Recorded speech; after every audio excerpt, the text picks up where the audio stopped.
Vive largo y saludable, un podcast de Doctoralia. Conversamos con profesionales médicos sobre esas preguntas y temas cotidianos que todos tenemos sobre nuestra salud. Acompáñennos en cada episodio de Charla Experta para descubrir cómo vivir más, pero sobre todo, cómo vivir mejor. Dormimos poco, comemos como podemos y todos los días vivimos corriendo. Luego sentimos culpa. En el podcast de hoy vamos a hablar sobre nuestros hábitos de sueño, nuestros hábitos de alimentación y de cómo tener una vida más saludable. El día de hoy estamos con la doctora María Alejandra Soto, nutricionista funcional y deportiva.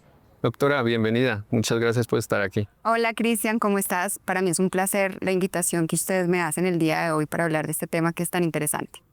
Bueno, empecemos sin más. Doctora, ¿cuáles son las razones por las que los pacientes acuden a su consulta? Bueno, Cristian, yo creo que tú lo nombraste con la introducción.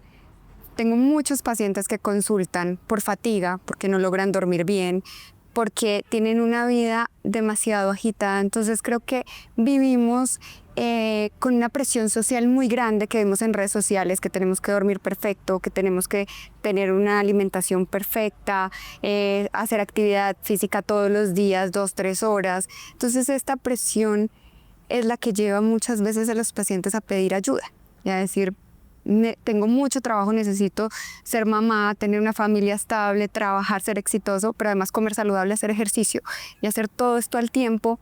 Necesito ayuda porque simplemente muchas veces no tengo ni tiempo de almorzar. Pero entendiendo lo que nos dices un poco, quiere decir que nosotros de cierta manera como personas vivimos mal o son costumbres que tenemos. ¿Cómo sería ahí el tema? Yo creo que la vida ha llevado a las personas a estos extremos. Entonces recibimos mensajes todo el tiempo de cómo tiene que ser una vida saludable, pero lo que te digo, al mismo tiempo tenemos otras presiones. Entonces al final, cuando intentas empezar a tener cambios en tu vida, no lo logras porque tienes que hacer todo perfecto y cuando fallas te sientes frustrado.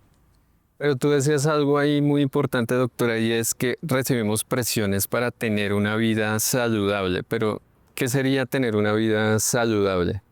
Bueno, una vida saludable es poder tener un buen descanso, tener paz mental, creo que eso es muy importante, una alimentación saludable. Sí, para mí es muy importante sin llegar a los extremos porque esto también hace que todo falle. Hacer actividad física no quiere decir que tengas que hacer 3 horas de actividad física al día, pero siempre si eres una persona sedentaria, empezar a moverte. Empezar a movernos. Y entonces, ¿cómo deberíamos nosotros empezar para tener una vida saludable? ¿Por dónde comenzamos? Lo más importante, creo que es de lo que más consulta los pacientes, es el cansancio. Si tú no duermes bien, lo primero que tienes que empezar es a dormir bien. Si tú no duermes bien, aquí se activan muchas hormonas. Entonces al otro día vas a tener la grelina, la leptina, que son las hormonas que controlan el hambre y la saciedad. Entonces si tú no duermes bien, la grelina se dispara, vas a tener mucho más hambre, la leptina que controla la saciedad, entonces no va a estar, no se va a producir adecuadamente y no vas a sentir saciedad y todo el tiempo necesitas comer. El cortisol, que es la hormona del estrés, se eleva y pues necesita energía porque estás fatigado. Entonces, ¿qué tipo de energía pide? Energía rápida, y esos son carbohidratos simples. Entonces aquí ya empezamos. Si tú no duermes bien, comes mal el siguiente día. Y no sé si lo has vivido cuando te trasnochas o te pasa algo, al otro día quieres comer de todo. Pero entonces, ahí, escuchándote un poco, creo que cometemos varios errores al tratar de tener una vida saludable o cometemos errores per se. Tú mencionabas el tema del cansancio, no dormir mal o el tema de los alimentos y otras cosas. ¿Cuáles serían esos principales errores que uno como persona comete al querer o al tener esa idea vaga de tener una vida saludable? Los principales errores creo que es llevar todo al extremo. Entonces, querer cambiarlo todo el tiempo. Lo que te dije inicialmente es como, si quiero empezar una vida saludable, no puedo pretender al otro día correr 5 kilómetros. No puedo quitar del todo el azúcar y todos los alimentos ya y no volver a comer pan. Entonces tú escuchas en redes sociales. Hay otro error que es muy común, las dietas extremas. Entonces tú escuchas esta dieta de solo puedo la cetogénica, solo comer grasas. Esto no tiene, o sea, no logra sostenerse en el tiempo, porque no es así. Lo haces perfecto, realizas tu dieta, bajas de peso, pero cuando te saturas, ya, tiras todo y hasta ahí. Eso no es un hábito sostenible. Y lo más importante para la salud son hábitos sostenibles, así sean pequeños, pero que vayan siendo sostenibles en el tiempo. Ir introduciendo de a pocos, pero que se vayan quedando en nuestra vida.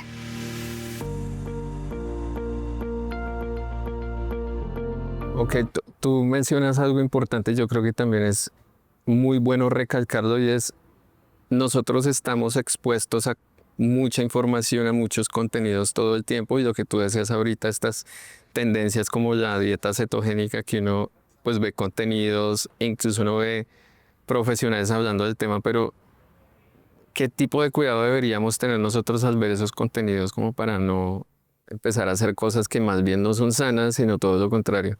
De acuerdo. Yo creo que todos somos diferentes y la nutrición en cada individuo es diferente. Mira, la dieta cetogénica es una dieta que se aplica en personas con epilepsia refractaria y está bien, mejora muchísimo sus síntomas. Y está diseñada, y si es bajo la supervisión de un profesional, funciona muy bien. Pero para bajar de peso, esto no es sostenible en el tiempo, ¿sí? Entonces estos son errores que se van cometiendo. Todo el tiempo te están hablando ahora, no solamente sobre alimentación, sobre suplementación, no sé si has visto, también todo el tiempo te están diciendo tienes que tomar esto, este suplemento, magnesio, ashwagandha, múltiples suplementos, que estoy a favor, pero cada cuerpo es individual.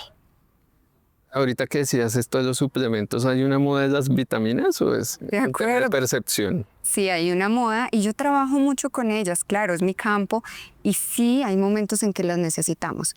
Aquí me gustaría, por ejemplo, hablar un poco sobre lo que más encuentro en consulta. Llegan personas con cantidades de vitaminas, que uno les pregunta, ¿qué dosis de esta vitamina tomas? No, doctora, no sé, es que me la recomendó mi vecino, no, es que fui a comprarla y allá me dijeron que esta era buena. Acá tenemos un inconveniente muy grande y esto es delicado para la salud. ¿Por qué? Porque a pesar de que son vitaminas, a pesar de que son suplementos naturales, en algún momento los excesos pueden hacer daño. No quiere decir que no sean tan lestos, o sea, que no causen nada.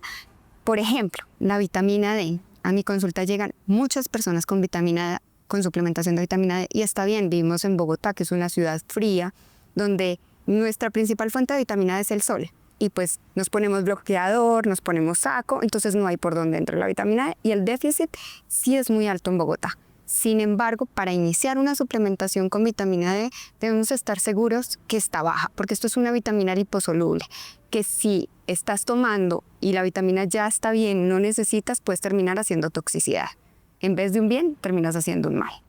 Pero entonces, doctora, ¿es real que podría haber vitaminas que en general todos necesitamos o depende de cada caso? ¿O cómo saber qué vitamina necesito yo o necesito una? Depende de cada caso y por eso necesita que te lo indique un especialista, ¿sí?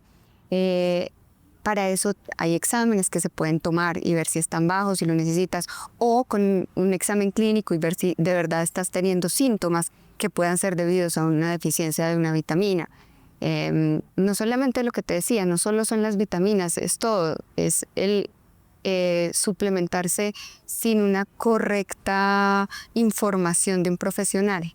Acá, por ejemplo, me gustaría poner algo que también me encuentro mucho, es la ashwagandha. Es un suplemento natural que mucha gente también va a mi consulta tomándola. Y cuando les pregunto, bueno, ¿cuánto tomas? Porque esto se usa mucho para poder dormir bien, para descansar. Le dicen, no sé, y revisan y a veces son 1500 miligramos, cuando una dosis mayor de 600 miligramos puede causar hasta daño renal. Entonces están poniendo, digamos, en riesgo su salud. Por eso siempre, en vez de buscar una vida saludable, como que es lo que el objetivo, pueden terminar haciendo un daño. Otra de esas que está como muy de moda en tendencia, o que por lo menos yo siempre veo, es el tema del magnesio. ¿Está correcto tomar magnesio? Pasa lo mismo. O sea, muchas veces sí está en déficit y pasa lo mismo. Hay síntomas, el magnesio nos puede ayudar, por ejemplo, lo usan mucho para dormir. ¿sí? ¿Por qué? Porque el magnesio es un sustrato para la formación de la melatonina, que es la que nos ayuda a dormir. Entonces es importante, pero tú no puedes tomar magnesio porque sí. Debes buscar si realmente tu cuerpo tiene esa necesidad. No simplemente porque creo que estoy durmiendo mal, entonces pues voy a tomar magnesio.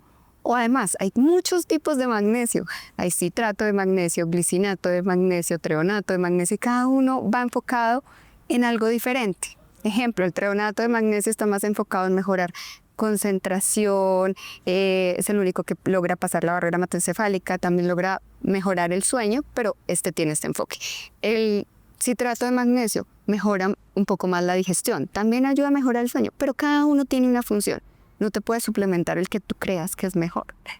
Ok, entiendo. Y ya hemos hablado un poquito de vitaminas, de sueño, de errores, pero si queremos empezar hoy, cualquier día, si tenemos la voluntad de empezar, ¿qué debería ser lo primero que deberíamos empezar a hacer para tener una vida un poco más saludable? ¿Por dónde arrancamos? Bueno, yo creo que lo principal es, como te decía, un buen descanso. Eso es muy importante. Cuando tú regulas el descanso, quitas ansiedad, quitas muchas cosas, que eso nos va a abrir un camino para poder empezar a introducir alimentación saludable, ¿sí? Y cuando empiezas a tener horarios de alimentación, también, porque nosotros tenemos algo que se llama un reloj biológico.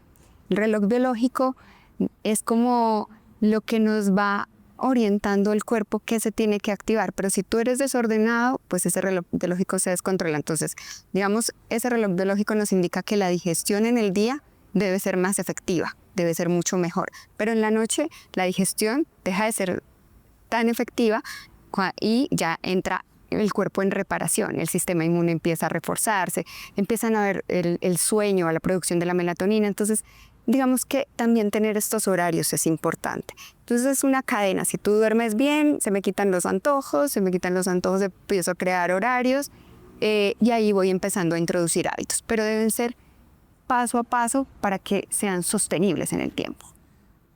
Tú decías que el cansancio es muy importante y viendo esto reloj biológico y de regular el sueño, pero es decir, hay un tiempo, hay horas que uno debería dormir todos los días, hay momentos. ¿Cómo empezamos a regular el buen descanso? Claro que sí. Entonces, por lo menos deben ser entre 7 a 8 horas. Y pasa que hay gente que las duerme. O sea, en mi consulta llegan muchos pacientes que me dicen, yo sí duermo 7 a 8 horas, pero igual sigo cansado. No tienen un sueño profundo, no tienen un buen descanso. Entonces, una de las cosas más importantes cuando te vas a ir a dormir es, por favor, aléjate de redes sociales y de las pantallas una hora antes, para que logres llegar a ese buen descanso. Es decir, si hay un mínimo de horas, o sea, eso sí es real. Es real, entre 7 a 8 horas es lo ideal, y ahora se ha comprobado que las mujeres requerimos un poco más por toda nuestra parte hormonal. Okay.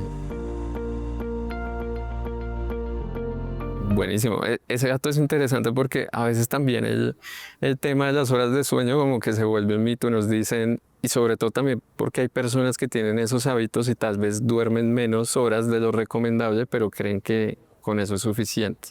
Y también he escuchado mucho que uno no recupera ese tiempo que no duerme. ¿Eso es real? De acuerdo. Si tú no duermes toda la semana y el fin de semana, o sea, te levantas todos los días, te acuestas todos los días a las 11 de la noche y te levantas a las 5 de la mañana, no alcanzas a cumplir tus 7 u 8 horas de sueño, y el fin de semana si lo haces, entonces ¿crees que logras compensar? No, esto no se compensa. Hay algo muy importante, y es que los problemas de un cortisol alto, pues todo esto que se ve afectado por el sueño no se ve por un día que no duermas. Esto es algo que te pasa factura con el tiempo, ¿sí? O sea, es de no dormir varios meses, varios días, esto te pasa factura. Pero no porque no duermas un día, no, pues te va a pasar eso, ¿sí?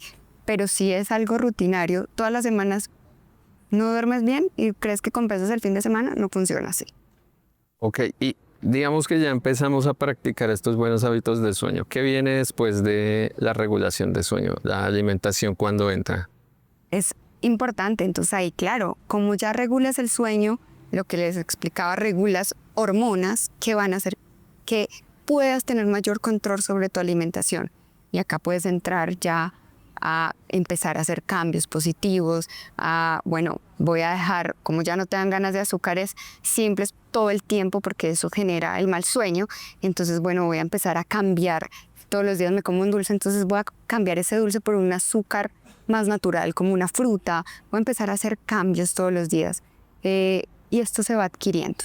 Y yo admiro mucho cuando llegan mis pacientes y me dicen, mira María Alejandra, yo no pude hacer del todo bien, o sea, no pude hacerlo todo bien, pero hice estos 3 cambios y ya para mí eso es una ganancia, porque estoy teniendo un impacto en la vida de una persona y sé que esos pequeños cambios me van a llevar a más, a que si intentan hacer todo y se saturan y dicen, no puedo, es demasiado tener que hacer muchas cosas y mantener todo perfecto.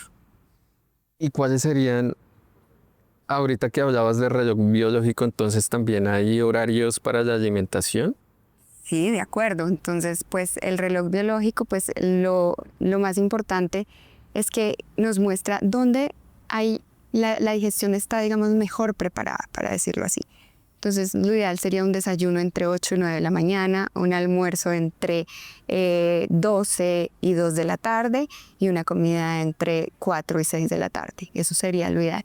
Sí se recomienda y hablan mucho del ayuno. Y yo estoy de acuerdo con el ayuno de cierta manera. Por ejemplo, ahí, tú terminas de comer a las 6 y al otro día vuelves y comes a las 8, son 12 horas de ayuno. Es un ayuno perfecto donde el cuerpo entra en recuperación. Y está perfecto, de recuperación, desinflamación, pero ya los ayunos extremos ponen el cuerpo al contrario, en un estado de alerta y puede terminar aumentando el nivel de cortisol. Pero cuando dices un ayuno extremo, ¿qué sería un ayuno extremo? ¿Repetición? ¿Hacerlo muy Personas bien? que solo comen una vez al día, por ejemplo, o personas que no sé, comen un desayuno pequeño a las 10 de la mañana, almuerzan y ya no vuelven a comer al otro día hasta las 10 de la mañana. ¿Pero el ayuno también debería ser recetado de cierta manera o es algo que podemos elegir nosotros mismos y hacer en cualquier momento? Yo creo que el ayuno no es para todo el mundo, ¿sí? Muchas personas me dicen quiero hacer ayuno y les doy pues como lo que te acabo de decir. Me parece bueno, si es entre 12 a 14 horas, lo podemos hacer de esta manera, pero siempre debe ir de la mano de un profesional que te asesore para que no termines alterando tu metabolismo. Perfecto, entonces para ir redondeando un poquito las ideas, entonces tenemos el tema del sueño, regular el sueño. 2, tenemos el tema de la alimentación, lo que tú recomendabas de las 3 comidas, los 3 horarios. Y después vendría la actividad física. ¿Cómo empezamos a tener buena actividad física? Esto es muy importante porque volvemos a lo que hemos hablado. Las redes sociales te venden. Entonces tienes que salir a correr 5 kilómetros o tienes que empezar gimnasio y una rutina pesadísima. Cuando esto ocurre, la gente no logra quedarse. Entonces lo más importante es, si tú eres una persona sedentaria, ven, empiézate a mover, sal y empieza a caminar por lo menos 30 minutos, es lo que nos pide y lo que se ha demostrado que tiene prevención de enfermedades crónicas no transmisibles, es decir, enfermedades cardiovasculares, diabetes. Esto por lo menos ya tiene un impacto en salud. Sí, para formar masa muscular, que creo que han hablado también mucho de eso y nos puede abrir aquí también un poquito, sí es muy importante la masa muscular, pero primero empecemos por lo básico, empiézate a mover y ya después empezamos a adquirir rutinas, pero no empezar todo de un impacto total. De golpe. De golpe. Tu cuerpo ni siquiera está acostumbrado a eso, ni siquiera tienes la masa muscular para soportar eso, porque eres una persona que no viene haciendo ejercicio. Entonces, 30 minutos al día deberían ser suficientes. Exactamente. Está perfecto. Entonces, si nosotros empezamos a tener buenos hábitos de sueño, empezamos a comer mejor, tenemos un buen nivel de actividad física, ¿qué cambios deberíamos empezar a notar en nuestro cuerpo, en nuestro día a día? Y eso supongo que nos diría que lo estamos haciendo bien. Ok, lo primero, la energía. Tú te debes empezar a sentir con más energía. No debe haber fatiga. Un cuerpo que no duerme bien, que no come bien, se siente fatigado. Entonces te tienes que empezar a sentir mejor. Si tú quieres también cambios en tu composición corporal, también los tienes que empezar a notar. Tal vez caminando y solo cambiando un poco no vayas a perder el peso suficiente que quieres, y para eso también es que están los acompañamientos como nosotros, los profesionales. Pero si empiezas por lo menos vengo subiendo mucho de peso. Bueno, ya por lo menos dejé de subir de peso porque estoy empezando a cambiar. Y esto no tiene que ver tanto como en lo que vemos en el momento. Lo que realmente, el impacto que se tiene es lo que vas a ver en unos años, que es que no te vaya a dar una diabetes, que no te vaya a dar un infarto, que no te vaya a dar un hígado graso, ¿sí? El impacto va a ser a futuro. Doctora, ¿hay alimentos que estamos satanizando que de pronto tenemos una mala percepción? Bueno, existe, sobre todo, están hablando mucho de los alimentos que están clasificando proinflamatorios, como son el gluten, los lácteos, bueno, azúcares, que eso sí, estoy de acuerdo que nadie necesita azúcar, las carnes rojas. Sin embargo, aunque algunos alimentos pueden ser y generarte a ti inflamación, pueden ser sensibles en tu cuerpo, no quiere decir que para mí sea igual. Entonces puede que tú tengas sensibilidad al gluten, pero yo no. Puede que yo tenga sensibilidad a los lácteos y tú no. Entonces esto va a ser muy independiente. Y tener una sensibilidad no quiere decir tener una intolerancia. Una sensibilidad es algo que está generando inflamación en este momento, pero que si lo dejamos, le damos un periodo de tiempo, lo suspendemos y lo dejamos que el cuerpo se desinflame, lo puedes volver a introducir y puede que ya no tengas sensibilidad, ¿sí? Eso por un lado. Entonces eso es importante. Con el gluten pasa algo muy...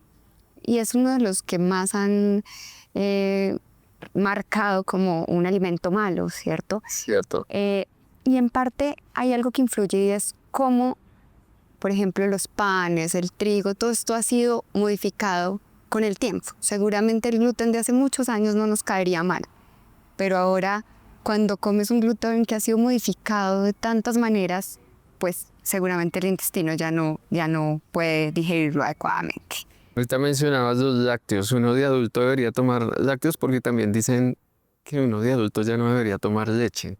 Bueno, una cosa es leche, otra cosa es lácteos. Efectivamente, la absorción de calcio y la leche es muy importante, sobre todo en los niños hasta la adolescencia, porque aquí ocurren las mayores reservas de calcio en nuestro cuerpo y casi que si no las tomamos ahí, pues a futuro vamos a tener problemas en nuestro sistema óseo, ¿sí? Entonces, pues sí va a haber alguna alteración.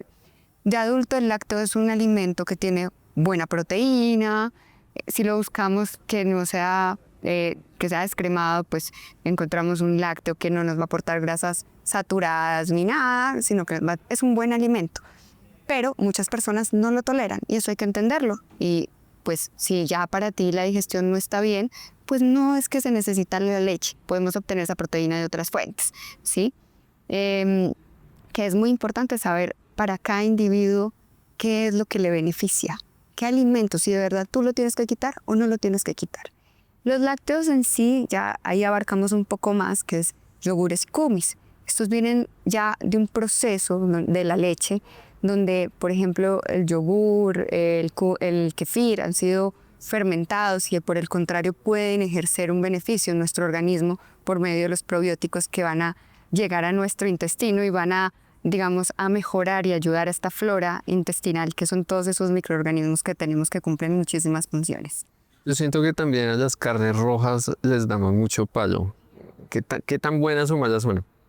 Sí, y las carnes rojas, como todos los estudios muestran que si comes más de 2 veces a la semana carnes rojas, una porción de carne roja, sí puede aumentar el riesgo, por ejemplo, de cáncer. La carne roja es más difícil de digerir también, entonces en algunas personas puede causar más estreñimiento. Sin embargo, si lo comes 2 veces a la semana está perfecto y además es nuestra principal fuente de hierro, bueno, una de nuestras principales fuentes de hierro. Que cuando tenemos un déficit de hierro, hay fatiga. Y entonces, pues el hierro es súper importante para la formación de glóbulos rojos y es el que transporta el oxígeno a todos nuestros tejidos. Entonces es súper importante no llevar al extremo cada alimento. Siempre evaluar qué es bueno como individuo para ti, cuáles alimentos tú deberías eliminar, cuáles no, por cuánto tiempo. La nutrición siempre es muy individualizada. Entendido. Ahorita detrás de cámaras me mencionabas el tema de la insulina. ¿Qué es lo que pasa con el tema de la insulina? Bueno, la insulina es una hormona anabólica, que creo que todo el mundo ha también, como tú dijiste, satanizado. ¿Por qué? Porque entonces, cuidado, se te sube la insulina. No es lo mismo que se te suba el azúcar, a que se aumente la insulina. La insulina sale cuando tú comes algún carbohidrato y esto sale para que pues, pueda hacer su proceso metabólico normal. Si tú tienes una resistencia a la insulina, sí, tenemos que cuidar mucho eso. De lo contrario, creo que está siendo más, sí, o sea, como que le están llevando a un extremo que no debería ser.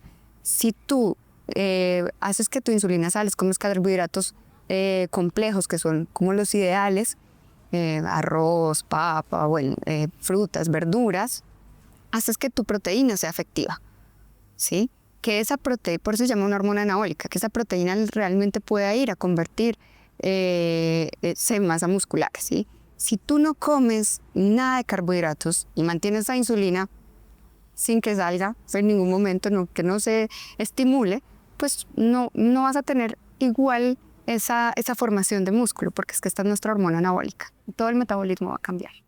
Buenísimo. Doctora, yo creo que nos acabas de dar una muy valiosa información. Creo que aprendimos bastante. Yo personalmente debo decir que desestimamos varios de los mitos que a veces uno encuentra en redes sociales o que incluso uno tiene personas cercanas que casualmente le están diciendo a uno todos los días: estoy haciendo ayuno, estoy consumiendo esta vitamina. Entonces yo creo que lo que nos acabas de decir creo que es de bastante valor y yo creo que nos pone en un punto de donde debemos empezar. ¿Quisieras dejar algún mensaje final para la audiencia y para las personas que quieren tener una vida más saludable? Sí, bueno, quiero dejar un mensaje y es que no heredamos destinos fijos, heredamos predisposiciones y el estilo de vida influye mucho. Tu cuerpo escucha lo que haces todos los días, no lo que haces perfecto de vez en cuando. Bueno, muchas gracias, doctora María Alejandra. Y bueno, recuerden que pueden encontrar a la doctora María Alejandra Soto, nutricionista funcional y deportiva, en doctoralia.com. Nos vemos en un nuevo episodio de este podcast de Doctoralia.